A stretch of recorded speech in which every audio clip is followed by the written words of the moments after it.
I wasn't doing awesome in high school. I just was really bored. I think I actually was just, so bored that I just couldn't, I wasn't saying I'm advanced or smarter than everybody else by any stretch, but I just looked at the world in a different way. The moment Bitchin Rides came to an end, rumors took over. Some blamed the network. Others blamed Dave Kindig. But according to Dave, almost everyone got the story wrong. Behind the show's ending was a far more personal struggle than fans ever realized.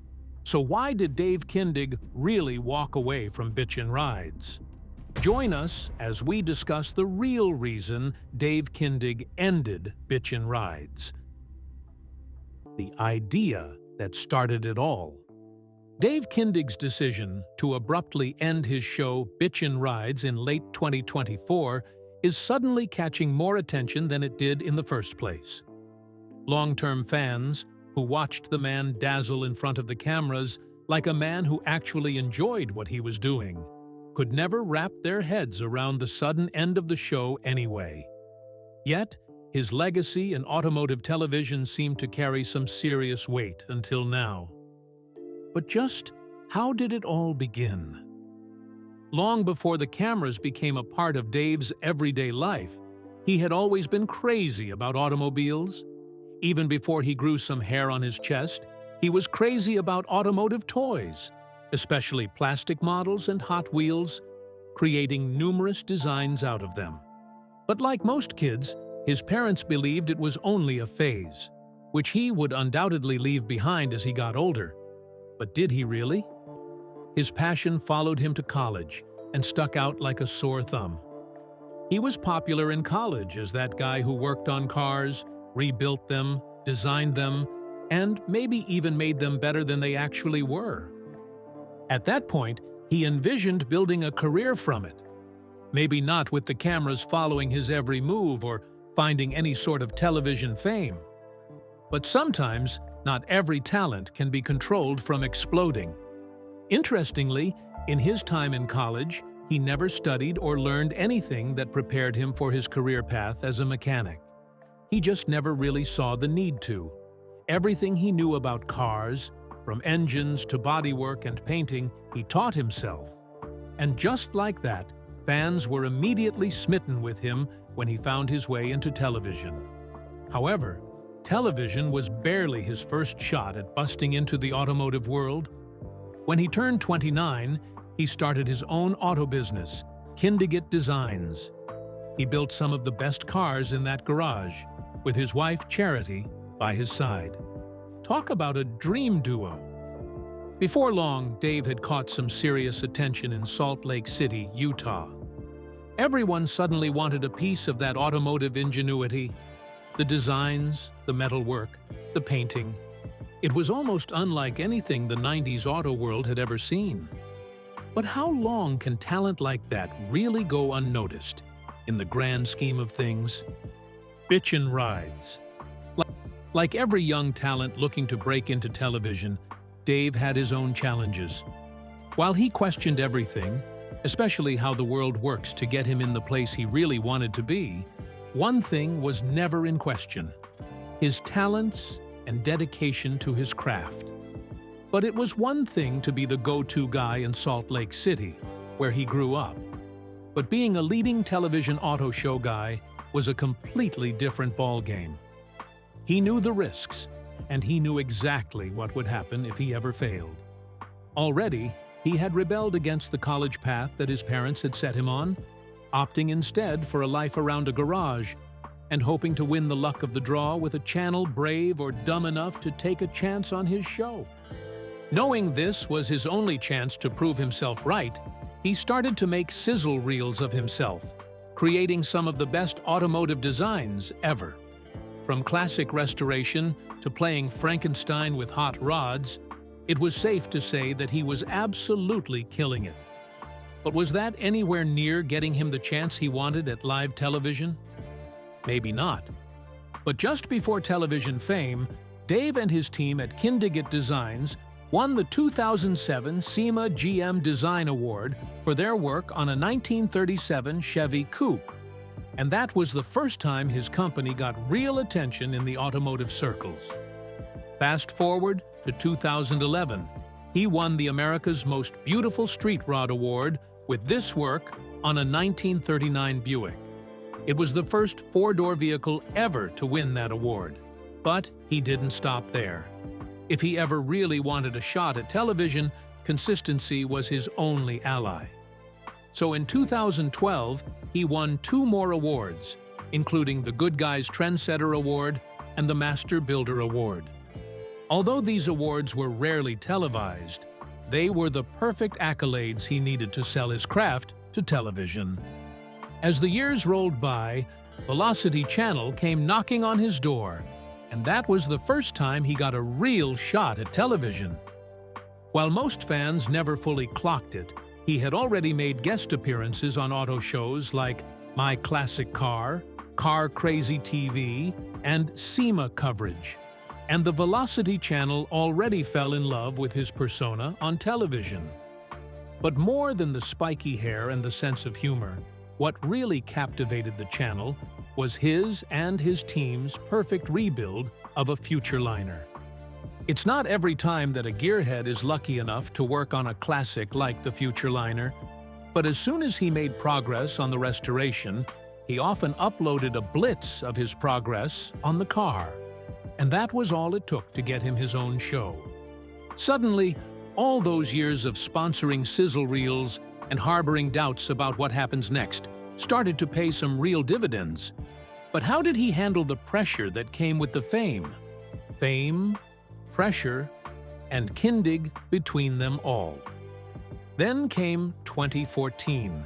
After he signed that deal with the Velocity Channel, everything changed. His Salt Lake auto shop was suddenly where every gearhead wanted to be. In the same year, right after his first season, it leapfrogged every other show as the Velocity Channel's most popular show. Although it wasn't his or his crew's first time on camera, it was the first time they were hosting their own show, and that came with some serious pressure. But how did Dave handle that? Like everything else in his life, he took it one step after the other. But more than just getting orders and restoring some age-old cars, Dave provided something else. While most automotive shows mostly circled the auto shop, the rebuilds, alignments, paintings, and the reveal, Bitchin Rides seemed a lot like a wormhole built to access Dave's personal life.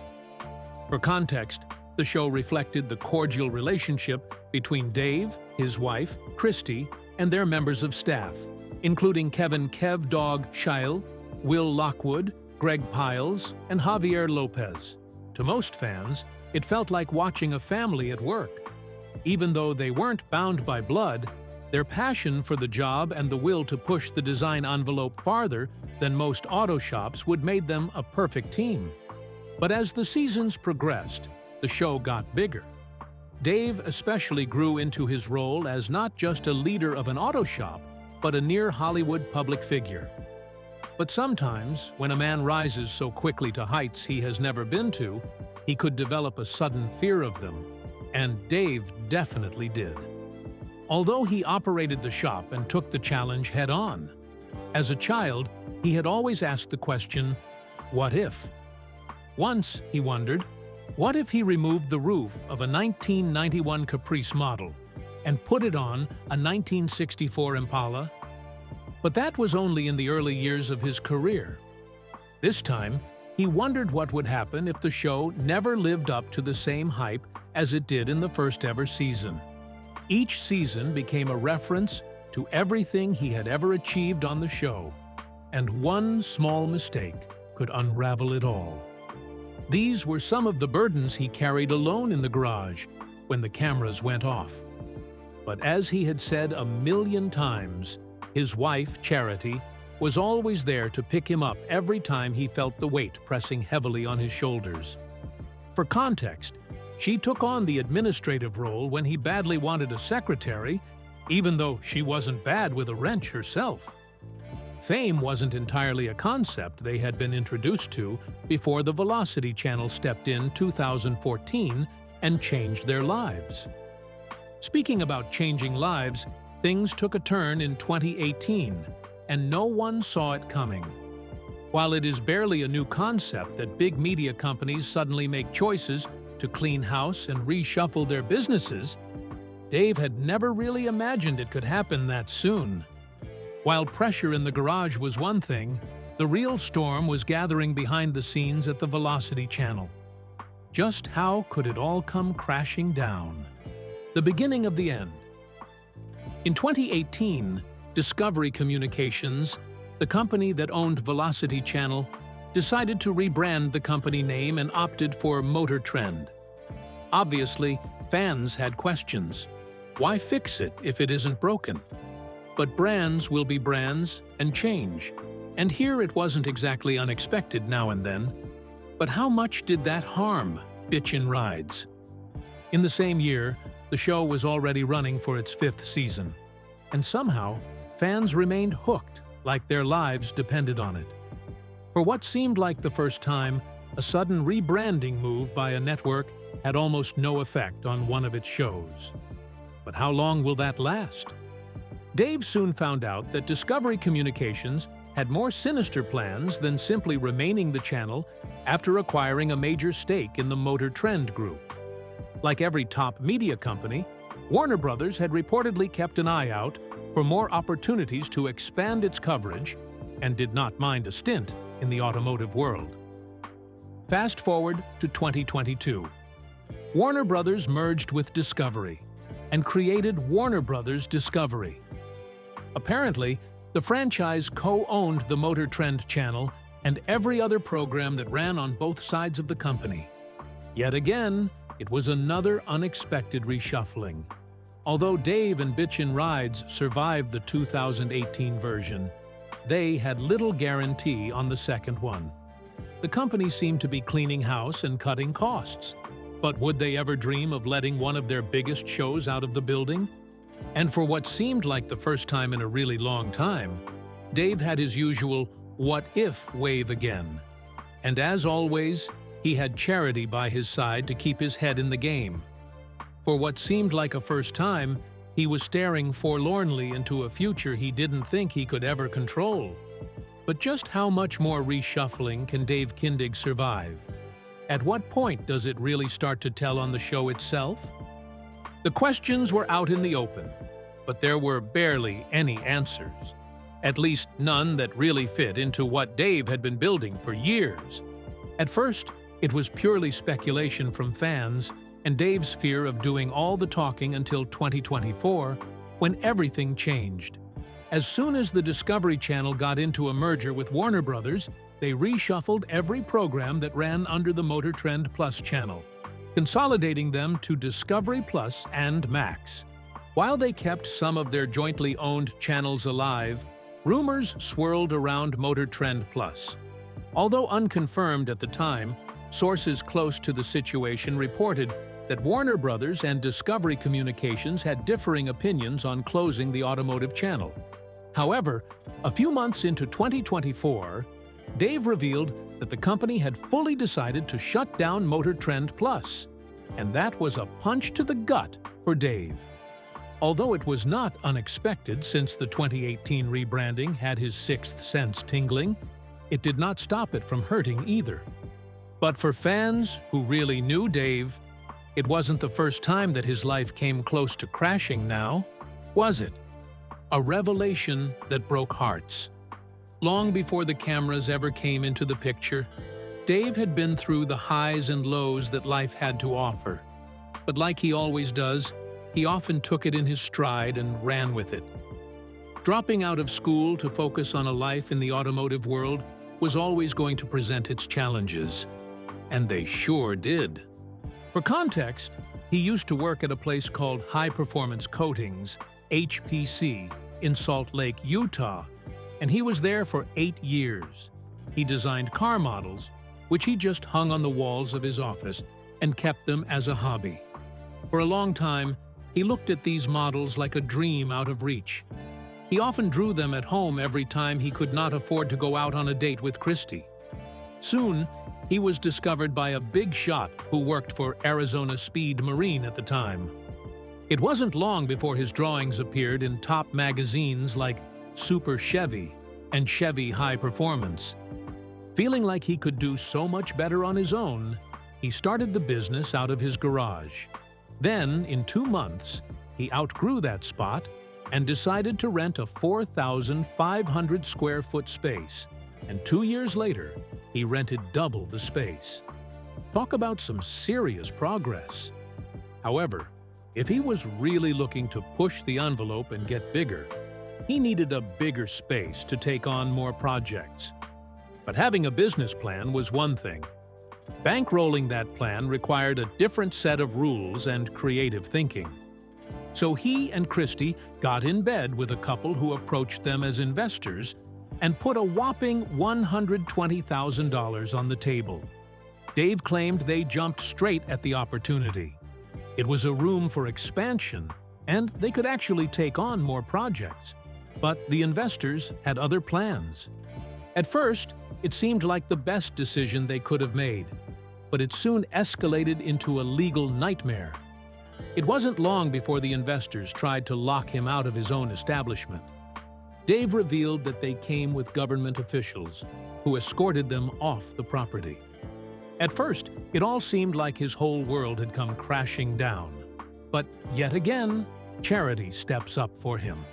They went to her dad, borrowed some money, got a lawyer, and fought back hard. And in 3 days, they took their company back and turned the investment into a simple loan. Such was the person in the kind of hard yards that the power couple had been through before television even came into the picture. Yet Dave carried these burdens behind the scenes without ever breaking character. However, one thing remained true. Bitchin Rides no longer had a place in Warner Brothers Discovery's lineup. But was that enough to end the Kindig dominance? From the ashes. While Dave's life was definitely much bigger than restoring a car, his whole legacy was built around that. And when the show came to an end, fans asked the obvious question: would Bitchin Rides ever return to live television? And how come his show was terminated anyway? Although Dave revealed that the constant reshuffling and mergers between the big media companies played a part in his coming to an end, some critics believe that his show might have been targeted. If anything matters as more than money and viewership on television, it is reputation. And in 2022, Dave did not particularly cover himself in glory. Disgruntled clients filed lawsuits that almost drowned his reputation in quicksand. Dave had always ran the shop on initial deposits from clients depending on the complexity of the freakish rebuild they were interested in. The initial deposits often ran somewhere between $10,000 and $50,000. According to him, it was better for fans to have some skin in the game, especially since they were both taking huge risks in the rebuild. However, some clients alleged that they had lost their initial deposits and ended up with half-finished cars hanging on a ramp somewhere in Dave's shop. But that wasn't all. Others reported that he often skewered the completion dates he agreed with the clients and just took way too many liberties. Although not many of the allegations stuck with the channel at the time, getting thrown out of the lineup just 2 years after the lawsuits had fans piecing the jigsaw together. Some theorized that they already decided to do away with him since the lawsuits came thick and fast in 2022, protecting the image of the company in the process. While the lawsuits hung over his shop like a dark cloud, threatening to finally rain on his parade, Dave wasn't the type to give up. He survived working out of a garage, survived the COVID-19 impact on his business, and survived investors who tried to throw him out of his own company. What's a simple end of a television appearance to a man like that? On January 7, 2026, he announced the Kindig All Access YouTube channel. The move was an immediate response to wrapping up the final season of Bitchin Rides. Almost immediately after the Warner Brothers Discovery cameras were gone, he ushered in his own. According to the 55-year-old, he had just created a rather unfiltered version of Bitchin Rides. no television restrictions, and he picked his own clients without listening to the background noise on what some director thought fans wanted to see. Maybe Bitchin Rides did come to an abrupt end. Dave Kindig continues to write his own story in the Automotive Hall of Fame. Do you think the 2024 cancellation of Motor Trend Plus really had anything to do with the 2022 lawsuit? Or was he just a victim of big media reshuffling their decks? Is there a chance that he ever makes a return to television? Share your thoughts with us in the comments section. Remember to like, share, and subscribe for more. Also, click the next video showing on your screen. You will enjoy it.